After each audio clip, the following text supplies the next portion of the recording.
आइए शुरू करते हैं। कक्षा 9 गणित एनसीईआरटी अध्याय 13 के प्रश्नावली 13.1 के प्रश्न संख्या 4 का हल। प्रश्न नंबर 4 का हल हम करते हैं। पहले दूसरे तीसरे प्रश्नों के हल करके हम आपको दे चुके हैं। और आप अगर 9th क्लास कक्षा 9 के हिंदी मीडियम के गणित के कोर्स को अगर पूरा करना चाहते हैं तो आप हमारे इस चैनल को सब्सक्राइब कर लीजिए, वीडियो को लाइक कर लीजिए, जिससे आपको सभी वीडियो समय के अनुसार मिलते रहें टाइम टू टाइम। और आगे पीछे के प्रश्नों के हल देखने के लिए आप हमारे चैनल के प्लेलिस्ट में जाकर के उसको देख सकते हैं। तो आइए प्रश्न संख्या 4 के हल को हम करते हैं और उससे पहले हम प्रश्न को पढ़ते हैं। किसी डिब्बे में भरा हुआ पेंट 9.375 मीटर स्क्वायर के क्षेत्रफल पर पेंट करने के लिए पर्याप्त है। इस डिब्बे के पेंट से 22.5 सेंटीमीटर गुणा 10 सेंटीमीटर गुणा 7.5 सेंटीमीटर विमाओं वाली कितनी ईंट पेंट की जा सकती हैं। हमें ईंटों की संख्या निकालनी है। प्रश्न आपको समझ में आ चुका होगा। हम इसका हल करते हैं। हल करने के लिए हमें क्या करना होगा, पहले तो हमें दो चीज़ें दिखाई दे रही हैं। ईंट की जो विमाएँ हैं, विमाएँ मतलब उसकी लंबाई चौड़ाई और ऊंचाई, ठीक है कि नहीं। ईंट की जो विमाएँ हैं लंबाई चौड़ाई ऊंचाई सेंटीमीटर में दी हैं और यहाँ क्षेत्रफल पेंट करने वाला मीटर में दिया हुआ है। तो पहले हम इसको भी सेंटीमीटर में बदलते हैं। हमेशा किसी भी सवाल को हल करने के लिए उसमें जो भी मात्रक दिए गए हैं मीटर में हो या तो सभी या सभी सेंटीमीटर में हो, मात्रक हमेशा एक ही जैसे होने चाहिए, तभी उस कैलकुलेशन को सही किया जा सकता है। अगर मात्रक दोनों के अलग अलग हैं, कोई मीटर में है, कोई सेंटीमीटर में है, कोई मिलीमीटर में है, तो वो प्रश्न का हल हमेशा गलत होगा, तो कभी सही नहीं होगा। तो पहले एक में ही बदल लें, या तो इसे सेंटीमीटर में बदलें या इसे मीटर में बदलें। तो हम इसको सेंटीमीटर में बदल लेते हैं। तो हम यहाँ निकालते हैं हल।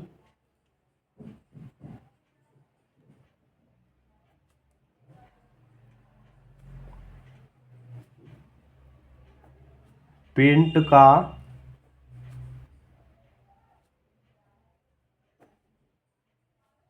कुल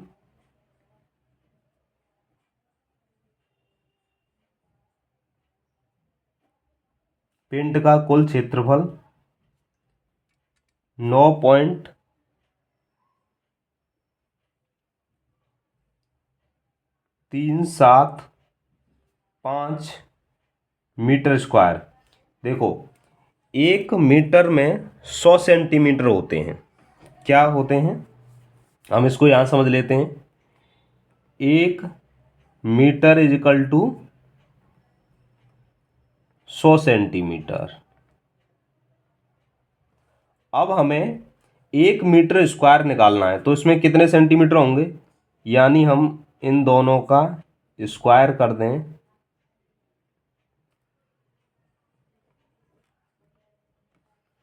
तो 1 मीटर स्क्वायर में 10,000 सेंटीमीटर स्क्वायर होंगे। ठीक है, ये समझ में आया, क्लियर हुआ आपको।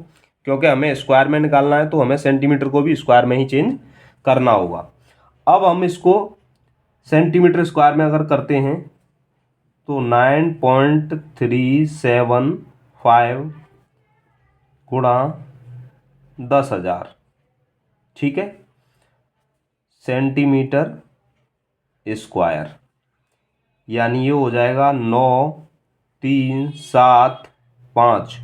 0.3 अंक इधर आ गया, जबकि यहाँ 4 जीरो हैं, तो 0.1 और अंक इधर आएगा, तो 0 सेंटीमीटर स्क्वायर। ये आ गया कुल क्षेत्रफल।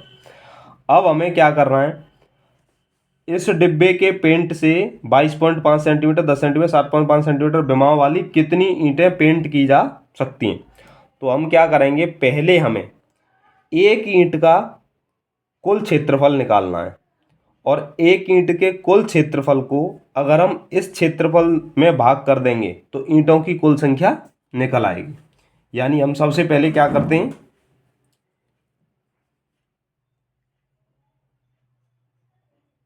एक ईंट का क्षेत्रफल, यानी ईंट के क्षेत्रफल की अगर हम बात करें तो ईंट का क्षेत्रफल यानी ईंट का कुल क्षेत्रफल हमें निकालना है। ईंट को अगर हम ध्यान से देखें, जैसे ये हमारी नोटबुक है, ये हमारी बुक है। नोटबुक और बुक हमेशा घनाभ के आकार की होती हैं, ऐसे ही ईंट भी हमेशा घनाभ के आकार की होती है। तो घनाभ के आकार की होती है ईंट का क्षेत्रफल, इसको हम कह सकते हैं घनाभ का कुल क्षेत्रफल।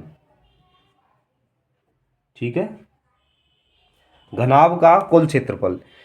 किताब, कॉपी, ईंट, मिठाई का डब्बा, ये सब घनाभ के आकार के होते हैं। तो ईंट का अगर हमें कुल क्षेत्रफल निकालना है तो हमें घनाभ का कुल क्षेत्रफल निकालना होगा।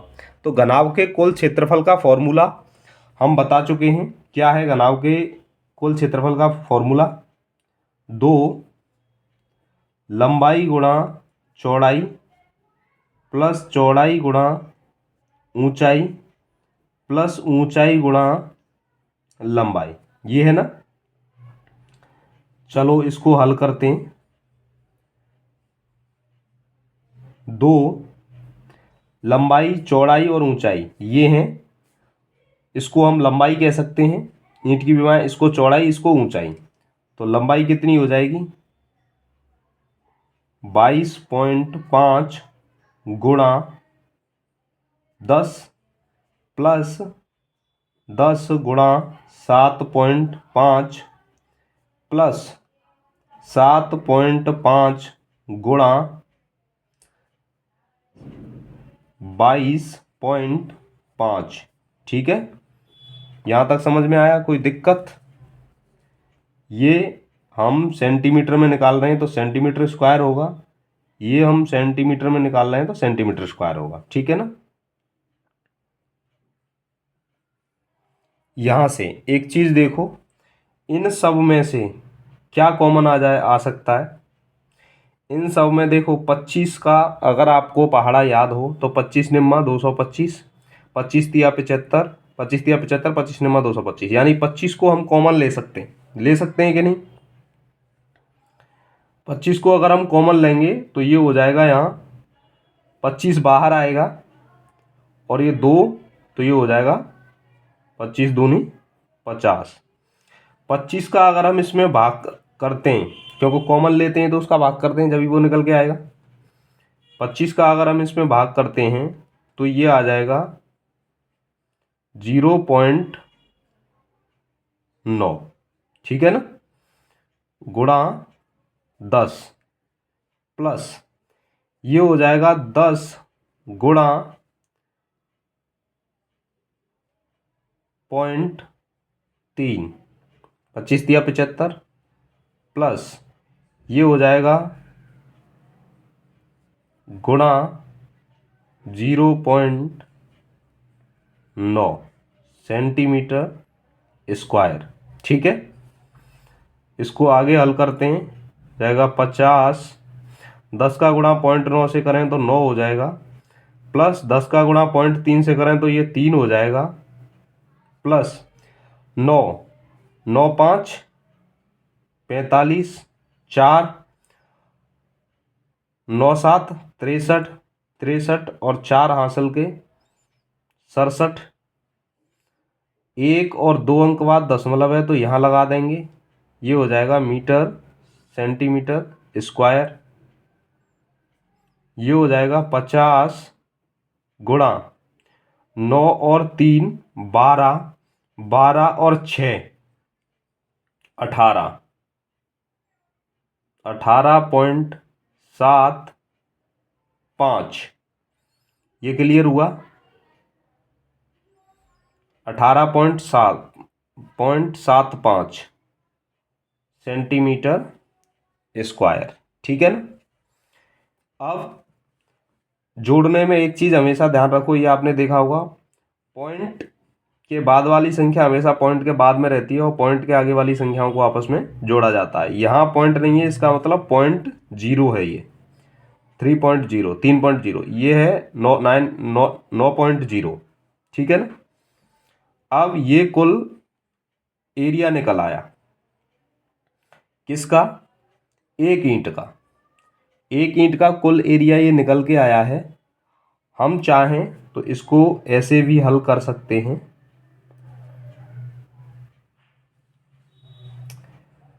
5 का इसमें गुणा कर दें, 0 का 0 आ जाएगा, ये 5 पंजे 25, ठीक है, 0 का 0 आ गया, 5 का गुणा करेंगे, 5 पंजे 25, 5 सत्ते 35 और 2 37, हासिल 3, 5 अट्ठे 40, 40 और 3 43, 43 हो गया ना, हासिल 3, 5 एकम हासिल 4, 5 एकम 5, 5 और 4 9।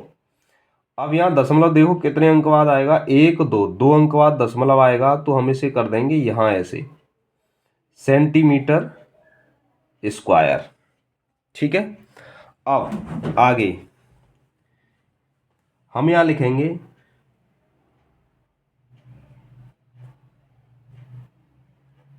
ईंटों की संख्या बराबर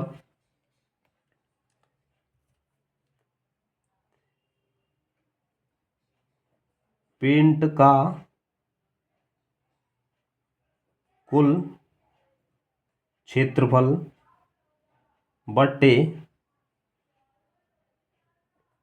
एक ईंट का क्षेत्रफल कितना हो जाएगा, ये हो जाएगा, पेंट का कुल क्षेत्रफल है 93,750 सेंटीमीटर स्क्वायर और ये है 937.50 सेंटीमीटर स्क्वायर, ठीक है। तो पहली बात तो ये है कि सेंटीमीटर से सेंटीमीटर हट जाएगा, सेंटीमीटर स्क्वायर से सेंटीमीटर स्क्वायर गायब कट जाएगा, ठीक है। इसको यहाँ करते हैं, अब इसको अगर यहाँ हल करें तो हम इसमें एक चीज़ देख रहे हैं कि अगर इसमें ऊपर नीचे हम इस दशमलव को हटाने के लिए 100 का गुणा कर दें, यानी 93 गुणा 100, नीचे से दशमलव हटाने के लिए अगर हम 100 का गुणा कर दें तो नीचे से दशमलव हट जाएगा, 93,750 हो गया, सेंटीमीटर स्क्वायर से सेंटीमीटर स्क्वायर हम काट चुके हैं। अब देखो 93,750 से 93,750 पूरा कट गया दशमलव हटाते ही, और कितना आंसर बचा, 100। ये 100 क्या है, ईंटों की संख्या है, यानी ऐसी कितनी ईंटों की पुताई की जा सकती है, पेंट किया जा सकता है, कुल टोटल 100 ईंटों पर पेंट किया जा सकता है, और यही है आपका आंसर, ठीक है। तो ये प्रश्नावली 13.1 के प्रश्न नंबर 4 का हल है। इस हल में अगर आपको कोई भी चीज़ कहीं समझ में ना आई हो तो आप हमें कमेंट करके पूछ सकते हैं। प्रश्न का हल अगर आपको समझ में आया है तो इसे अपने दोस्तों के साथ ज़्यादा से ज़्यादा शेयर करें, और कक्षा 9 गणित के हिंदी माध्यम वाले सभी बच्चे अपने कोर्स को पूरा करने के लिए हमारी सभी वीडियो के साथ लगातार बने रहें। बेसिक से हम एक एक चीज़ को आपको बता रहे हैं। वीडियो अगर आपको कोई मिल नहीं रहा है किसी प्रश्न का हल, तो आप हमारे चैनल के प्लेलिस्ट में जाकर के उस प्रश्न के हल को उस चैप्टर के अंदर देख सकते हैं। आपको सभी प्रश्नों के हल एक एक करके मिलते जाएंगे। अभी हमने शुरू किया है अध्याय 13 से ही, प्रश्नावली 13.1 से। ये शुरू के 4 प्रश्नों के 4 वीडियो तैयार हो चुके हैं, ये हम बना के आपको दे चुके हैं। आगे एक एक करके आपको मिलेंगे, तो आप लगातार बने रहिए और अपने कोर्स को पूरा करिए। बिल्कुल बेसिक से हम यहाँ सारी चीज़ें आपको बता रहे हैं।